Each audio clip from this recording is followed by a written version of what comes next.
Lab सेवाएं जारी रखने के लिए सिसोदिया की एलजी को चिल्ली। नई दिल्ली। दिल्ली के उप मुख्यमंत्री मनीष सिसोदिया ने दावा किया है कि सरकारी अस्पतालों और मोहल्ला क्लिनिकों में लैब सेवाओं को जारी रखने के लिए नए कॉन्ट्रैक्ट की फाइल 2 हफ्ते से एलजी के पास लॉबित है, लेकिन एलजी ने अभी तक उस पर मंजूरी नहीं दी है। कॉन्ट्रैक्ट 31 दिसंबर को खत्म होने जा रहा है।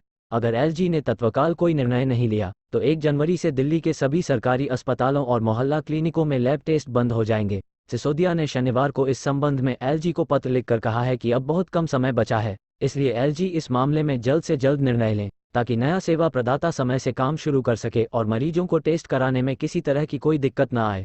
सिसोदिया ने लिखा है कि दिल्ली सरकार के अस्पतालों और मोहल्ला क्लिनिकों में लैब सेवाओं के लिए जारी अनुबंध 31 दिसंबर 2022 को खत्म हो रहा है। नए सेवा प्रदाता को 1 जनवरी से काम शुरू करने के लिए नए अनुबंध पर तत्काल हस्ताक्षर करने की आवश्यकता है। अगर इसमें कोई गैप होता है तो आम जनता को भारी असुविधा होगी। दिल्ली सरकार ने नया कॉन्ट्रैक्ट देने के लिए सभी औपचारिकताएं पूरी कर ली हैं और इसकी फाइल 12 मोहल्ला क्लिनिक से ज़्यादा अधिकारों की चिंता है सरकार को। बीजेपी विस, नई दिल्ली। डिप्टी सीएम मनीष सिसोदिया के द्वारा एलजी को लिखे ताज़ा पत्र को लेकर बीजेपी सवाल उठाए हैं।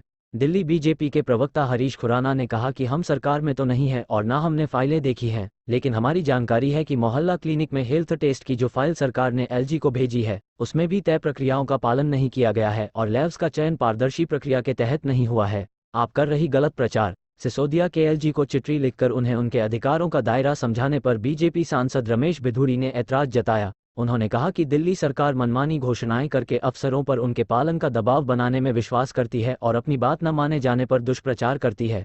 31 दिसंबर को खत्म होने जा रहा है सेवा देने वाले का कॉन्ट्रैक्ट। जल्द निर्णय नहीं होने पर 1 जनवरी से नहीं हो सकेंगे लैब टेस्ट। दिसंबर को ही एलजी ऑफिस में ये तय करने के लिए भेज दी गई थी कि क्या इस मामले में आप सरकार के फैसले से अलग कोई निर्णय करना चाहते हैं और अनुच्छेद 239A(4) के प्रावधानों के तहत इस मामले को भी राष्ट्रपति के पास भेजना चाहते हैं। मेरा आपसे आग्रह है कि कृपया इस मामले में जल्द निर्णय लें ताकि नया सेवा प्रदाता समय से काम शुरू कर सके।